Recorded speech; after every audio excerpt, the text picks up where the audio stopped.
I'm Ashira Ungar. Welcome back to the Kosher Convert. Every Shabbos and Yantif meal I have ever been to has included at least one salad. That's a lot of salad. So if you don't want to get really bored, it's always a great idea to learn new salads to add to the mix. And salad is really healthy. No one's going to say it's a bad idea to eat more vegetables. So today, I'll show you how to make 3 of my favorite salads.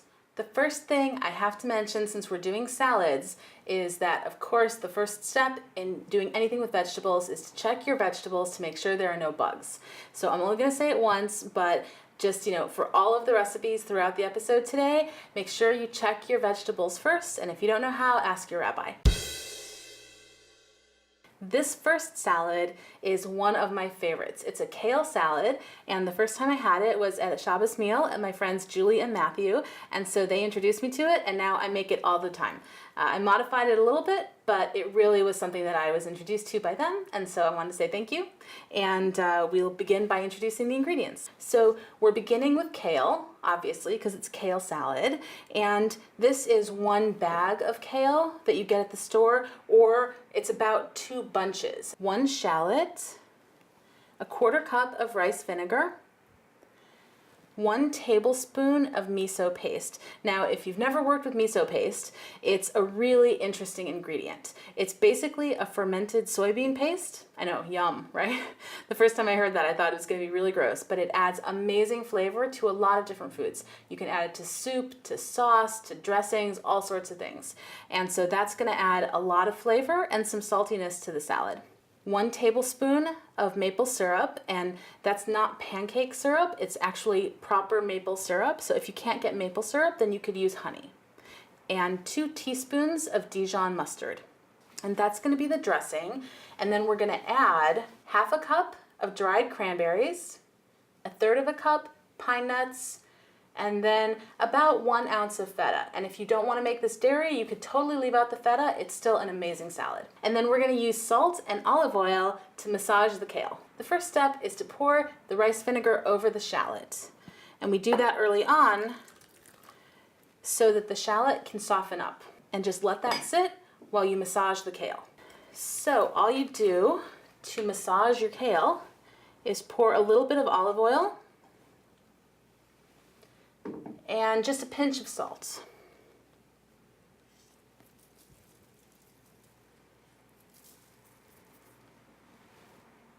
And just literally stick your hands in and start squeezing.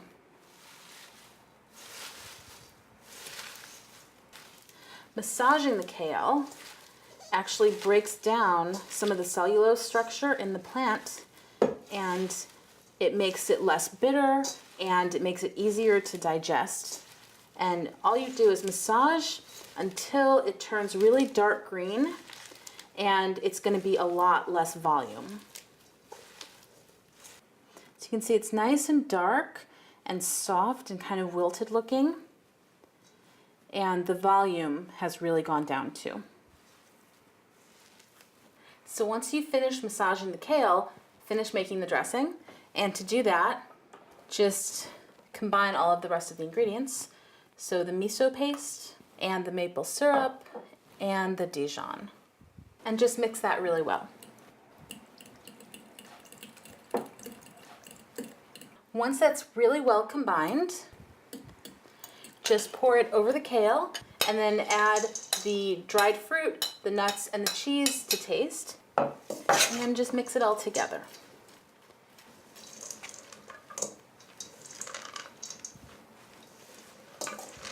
So this is what you end up with, and it's a delicious salad, and it's a great way to add more kale to your diet, and that's really important because kale is really good for you.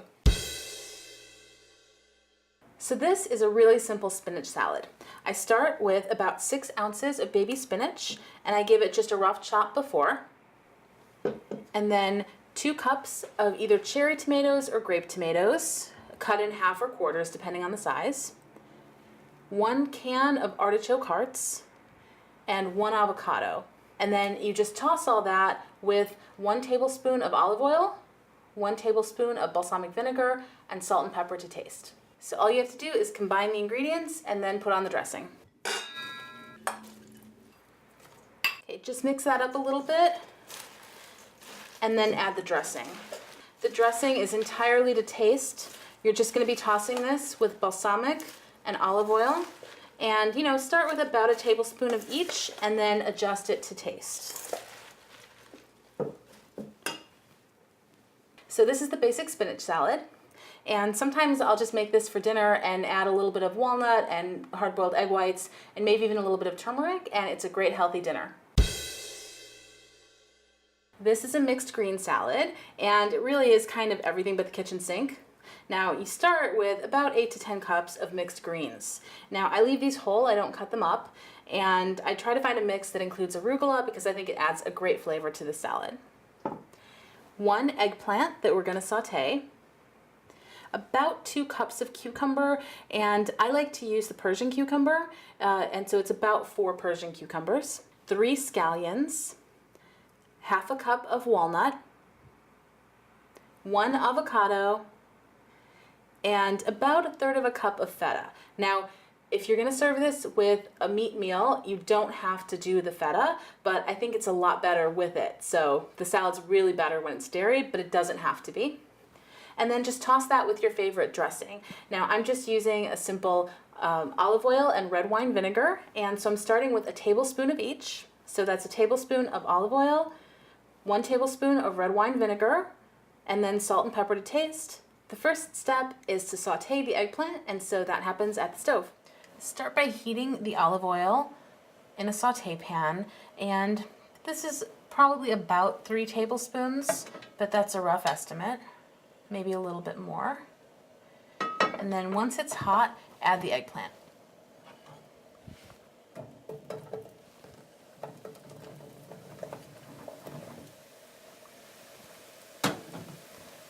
And we're really going to let this eggplant get charred and smoky, so you want to use a pretty high heat. And I'm also going to add some salt, just a pinch or 2.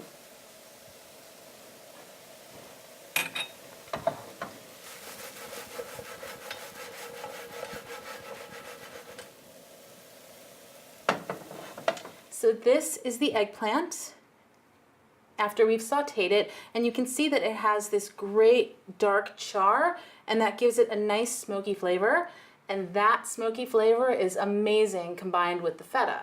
So if you can find any excuse to make this salad dairy, it's great that way, but you can leave out the feta.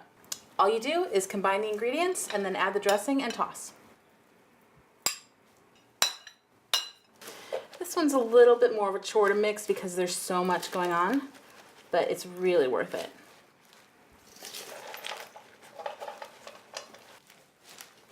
And then once it's pretty well mixed, just add your favorite dressing. And again, I'm starting with a tablespoon of olive oil, tablespoon of red wine vinegar, and then I'll adjust it to taste. And of course, salt and pepper.